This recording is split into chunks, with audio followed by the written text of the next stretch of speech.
فلا يحرمن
নিদর্শন, এটাকে আল্লাহ তাআলা নিদর্শন হিসেবে আমি এটাকে করেছি তোমাদের জন্য। দেখো এর মধ্যে তোমাদের জন্য অনেক কল্যাণ রেখে রয়েছে। দেখো অসংখ্য অগণিত কল্যাণ তোমাদের জন্য রেখে রয়েছে। সুতরাং কোরআনের পশু যখন অন্যায়মান থাকে সারিবদ্ধভাবে তোমরা আল্লাহ তাআলার নাম পড়ো, আল্লাহর নাম করো, অর্থাৎ আল্লাহ তাআলার নামে তাকে জবাই করো। যখন সেটা জবাইমান হয়, জীবিত থাকে যখন সেটা, তখন সেটাকে কি করো? আল্লাহর নামে জবাই করো। যখন তারা সারিবদ্ধভাবে দাঁড়িয়ে থাকে, যখন তারা দণ্ডায়মান থাকে, তখন তোমরা দাঁড়িয়ে উপর কি করো? আল্লাহর নাম জিকির করো, আল্লাহর নামে তাদেরকে জবাই করো।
তোমাদের অনুগত করে দিয়েছি। কেন? লাআল্লাকুম তাশকুরুন, যেন তোমরা আল্লাহ তাআলার শুকরিয়া আদায় করো, এগুলোকে জবাই করো, এগুলো গোশত খাও, ভক্ষণ করো, সবকিছু করো, কিন্তু আল্লাহর শুকরিয়াটা আদায় করো, কেন আল্লাহ তাআলা এগুলোকে তোমার অনুগত করে দিয়েছে। সুবহানাল্লাহ।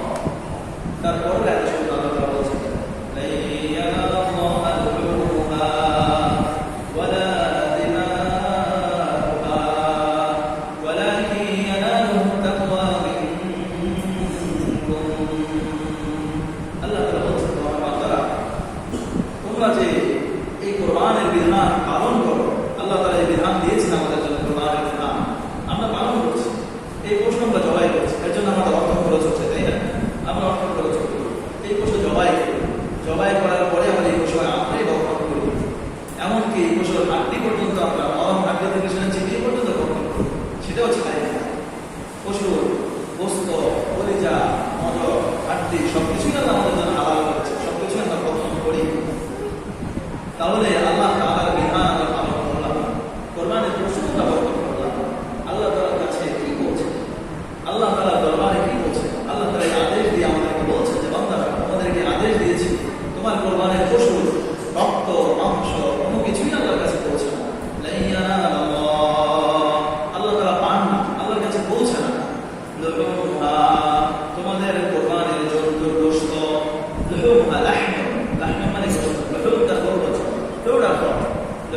মানে তোমাদের কোরবানির জন্তুর গোশত আল্লাহ তাআলার কাছে পৌঁছে না, আল্লাহর সাথে পান না।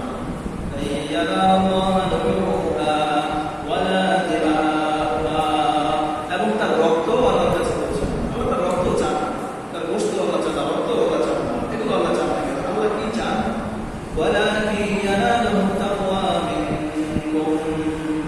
কিন্তু তোমাদের অন্তর, আত্মার তাকওয়া, অন্তর বিশুদ্ধ কিনা, নিয়ম বিশুদ্ধ কিনা, কোন নিয়মে তুমি কোরবানি করেছো, কাকে দেখানোর উদ্দেশ্যে, কার সন্তুষ্টির উদ্দেশ্যে, সমাজপতি হিসেবে কি তোমার গরু সবার চেয়ে বড়, তোমার কোরবানির জন্য সবার চেয়ে উচ্চপুষ্ট, এটা দেখানোর জন্য তুমি কোরবানি করলে নাকি আল্লাহকে দেখানোর জন্য কোরবানি করেছো? এটাই আল্লাহ তাআলা লিখে বলছে। সুবহানাল্লাহ বলবেন না? আল্লাহ তাআলা কত সুন্দর সূক্ষ্মভাবে ভেঙে ভেঙে আমাদেরকে বুঝিয়ে দিচ্ছে। এই জন্য আমি প্রায় আমার আলোচনায় বলি যে আসো আমরা কোরআনের কাছাকাছি আসি, কোরআন পড়ি, কোরআন বুঝি। কোরআন যদি আমি পড়ি, কোরআন যদি বুঝি, এটাই আমার জন্য এটাই আমার জন্য যথেষ্ট। কেন আল্লাহ তাআলা কোরআন নাযিল করেছেন? আল্লাহ নিজেই ঘোষণা করেছেন কোরআনকে আমি মুত্তাকীদের জন্য পথ প্রদর্শক রূপে প্রেরণ করেছি। এটাই আপনাকে পথ দেখায় কখন, কোথায়, কি করতে হবে না করতে হবে। কোরআন ক্ষুদ্র ক্ষুদ্র ভাবে ভেঙে ভেঙে বর্ণনা করে দিয়েছে। তারপরে এসছে হাদিস। আপনি যদি কোরআন থেকে পরিপূর্ণ সমাধান বুঝে নিতে না পারেন, সেই জ্ঞান যদি আল্লাহ তাআলা আপনাকে না দেয়, পরিপূর্ণ না থাকে, হাদিস, কোরআন এবং হাদিসের সমন্বয় যদি পরিপূর্ণ বুঝতে না পারেন, ফিকহের কিতাবগুলো আছে, সাহাবায়ে কেরাম রাদিয়াল্লাহু তাআলা আনহুম ফিকহ দেখুন তারা কিভাবে কোরআন এবং হাদিস উভয়টাকে সমন্বয় করে সেখান থেকে বিধানকে বের করে দিয়েছে। ফিকহ দেখুন সাহাবায়ে কেরাম রাদিয়াল্লাহু তাআলা আনহুম নবী সাল্লাল্লাহু আলাইহি ওয়াসাল্লাম কোরআন এবং হাদিস উভয়কে সমন্বয় করে তারা বিধান ফিকহ আছে। এক সাহাবী রাসূল সাল্লাল্লাহু আলাইহি ওয়াসাল্লামের কাছে এসে জিজ্ঞেস করলেন, ইয়া রাসূলুল্লাহ, আমরা তো সমুদ্রের ভ্রমণ করি, বিচরণ করি, অনেক সময় আমাদের কাছে অল্প পানি থাকে, যে পানি শুধু খাবারের জন্য যথেষ্ট, কিন্তু সেই পানিতে যদি আমরা গোসল এবং ওযু করি তাহলে তো আমাদের খাবারের পানি সংকট দেখা যাবে। এখন সমুদ্রে বিচরণ করি, সমুদ্রে অনেক মৃত থাকে, অনেক মাছ থাকে, অনেক কিছু থাকে, আমরা দেখি যে এগুলো মৃত এসে আসছে। সমুদ্রের পানি দেখে আমরা ওযু গোসল করতে পারবো, এটা আমাদের জন্য জায়েজ হবে? দেখুন আল্লাহ রাসূল সাল্লাল্লাহু আলাইহি ওয়াসাল্লামের ফিকহ, আল্লাহ রাসূল সাল্লাল্লাহু আলাইহি ওয়াসাল্লাম ফিকহ ব্যবহার করেছেন। ফিকহ অর্থাৎ ফিকহ ব্যবহার করে আল্লাহ রাসূল সাল্লাল্লাহু আলাইহি ওয়াসাল্লাম বলছেন, আল হিল্লু মাইতাতুহু ওয়া তুহুরু মাহু। আল্লাহ রাসূল বলছেন আত-তুহুরু মাহু ওয়াল হিল্লু মাইতাতুহু। তার কথার উত্তরে আল্লাহ রাসূল বলছেন যে সমুদ্রের পানি তোমাদের জন্য হালাল এবং তার মৃত পানিগুলো হালাল। সমুদ্রের পানি এবং মৃত প্রাণী উভয়টাই তোমাদের জন্য হালাল। উত্তর কিন্তু দেওয়ার প্রয়োজন ছিল যে হ্যাঁ তোমরা সেটাতে ওযু করতে পারো, গোসল করতে পারো, যেহেতু যে প্রশ্ন সে উত্তর। কিন্তু আল্লাহ রাসূল উত্তর দিলেন কি? সমুদ্রের পানি এবং প্রাণী মৃত উভয়টাই তোমাদের জন্য হালাল। এর দ্বারা এক কথায় শত মাসালার সমাধান আল্লাহ রাসূল সাল্লাল্লাহু আলাইহি ওয়াসাল্লাম দিয়ে দিয়েছেন। কেমন? যে কথাটা তিনি স্পষ্ট বুঝিয়েছেন যে মাছ মরে গেলেও খাওয়া যায়, মরা গরু খাওয়া যায়, মরা মুরগি খাওয়া যায়, মরা হাঁস, ছাগল বা ভেড়া মরে গেলে খাওয়া যায় না। কিন্তু মাছ মরে গেছে এই জন্য ফেলে দিয়েছেন, জীবনে একবার হলেও ফেলে দিয়েছেন, এমন কে কে আছে? একটু বলেন তো দেখি যে মাছ মরে গিয়েছিল এই জন্য ফেলে দিয়েছে, কিন্তু ঘরে মুরগি মরে গেছে অনেক ফেলে দিয়েছে, গরু মরে গিয়েছে ফেলে দিয়েছে, তাই না? এই যে মাছ যে আমরা খাই বাজারে উঠে, ইলিশ মাছ এত সুস্বাদু মাছ, কিন্তু শুনেছি ইলিশ মাছ নাকি পানি পরিচালনা করেই মরে যায়, পানি থেকে আলাদা করলে এটা জীবন বাঁচে না, মরে যায়। ওই মাছের প্রাণ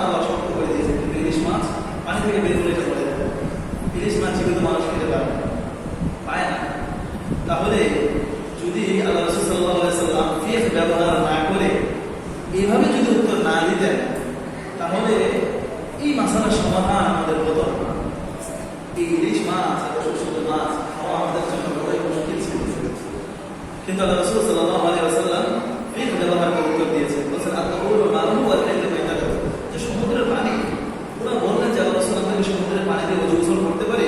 আল্লাহ রাসূল বললেন, আরে এটা তো সমুদ্রের পানি তো হালাল, পানি পাক, এবং এটা মৃত জন্তু হালাল। সুতরাং মৃত জন্তু যেহেতু হালাল বলে দিয়েছেন, এবং না সুতরাং এটা জীবিত থাকুক না মরুক, সেটা কি হালাল, এই জন্য আমরা সেটা খাই, একবার নির্দ্বিধায় খেয়ে চলছি মাছ। এবং সেটাকে প্রিজার্ভ করে করার পরে দেখা যায় জীবিত মাছের সাথে সাথে ফ্রিজ আপ করে বরফ দিয়ে সেটাকে শক্ত করে তারপরে বিভিন্ন জায়গায় পাঠায়, বিভিন্ন জায়গায় পাঠানো হয়, সেখান থেকে আমরা খাই। তো এই জন্য বলছিলাম যে আল্লাহ তাআলা সবকিছু সূক্ষ্মভাবে আমাদেরকে বর্ণনা করে দিয়েছে। কোরআন না পেলে হাদিসের কাছে যান, কোরআন হাদিস এখানেও যদি সমাধান না হয়, দুটোকে সমন্বয় করে সাহাবায়ে কেরাম রাদিয়াল্লাহু তাআলা আনহুর ব্যাখ্যা আমরা দেখব, সেখান থেকে দেখবো যে কি ওনারা ব্যাখ্যা করেছিলেন, কোরআন হাদিসকে সমন্বয় করে কি ফিকহ ওনারা ব্যবহার করেছিলেন, ফিকহের কাছে আমরা যাবো, তাহলে আমরা সমাধান পেয়ে যাবো।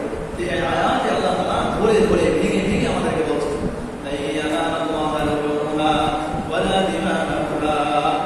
এই কোরবানের জন্তুর গোশত আল্লাহ তাআলার কাছে পৌঁছে না, তার রক্ত আল্লাহর কাছে পৌঁছে না, কিন্তু তোমাদের পক্ষ থেকে তোমাদের তাকওয়া আল্লাহ তাআলার নিকট পৌঁছে। সুবহানাল্লাহ, কোরআনের দ্বারা আল্লাহ তাআলা আমাদের তাকওয়া অন্তর পরীক্ষা করা আমাদের উদ্দেশ্য, আমাদের তাকওয়া যাচাই করা আমাদের উদ্দেশ্য। কাযালিকা সাখখারাহা লাকুম লিতুকাব্বিরুল্লাহা আলা মা হাদাকুম ওয়া বাশশিরিল মুহসিনিন। আল্লাহ তাআলা বলেন, এইভাবে আমি কোরবানের জন্যকে তোমাদের অবগত করে দিয়েছি, তোমাদের বক্ষণের সুযোগ দিয়ে দিয়েছি তোমাদেরকে, তোমরা সেটাকে খাও, সেটাকে জবাই করো, তোমরা হাদিয়া দাও, গরীব মিসকিনকে দান করো, যেভাবে ইচ্ছা সেভাবে তোমরা সেটাকে ব্যবহার করো। লিতুকাব্বিরুল্লাহ, যেন তোমরা এইভাবে কোরবানের জন্য ব্যবহারের সুযোগ পেয়ে তাকবীর বলো, আল্লাহ তাআলাকে বলো, আল্লাহ তাআলার বড় স্বীকার করো, আল্লাহ তাআলাকে বড় বলে মেনে নাও, আল্লাহ তাআলাকে বড় বলে স্বীকার করে নাও। লিতুকাব্বিরুল্লাহ আলা মা হাদাকুম ওয়া বাশশিরিল মুহসিনিন, এবং আল্লাহ তাআলা বলছেন ওয়া বাশশিরিল মুহসিনিন, এই সব কাজকে শুধুমাত্র আল্লাহর সন্তুষ্টির উদ্দেশ্যে সুসংহতভাবে সে করবে, তাকে বলা হয় মুহসিন। এই মুহসিনদের জন্য অত্যন্ত বড় সুসংবাদ রয়েছে। আল্লাহ রাসূল সাল্লাল্লাহু আলাইহি ওয়াসাল্লাম বলছেন ওয়া বাশশিরিল মুহসিনিন, আপনি মুহসিনদেরকে, যারা ইহসানের সাথে কাজ করবে, যারা ইহসানের সাথে কাজ করবে, ইহসান কাকে বলে দেখুন কোরআনের ব্যাখ্যা হাদিস দেখুন। ওয়া বাশশিরিল মুহসিনিন, আল্লাহ তাআলা বলেছেন যে হে নবী আপনি মুহসিনদেরকে সুসংবাদ দান করুন। তাদেরকে মুহসিন, এখন মুহসিন কারা? মুহসিনের ব্যাখ্যা আসলে আমরা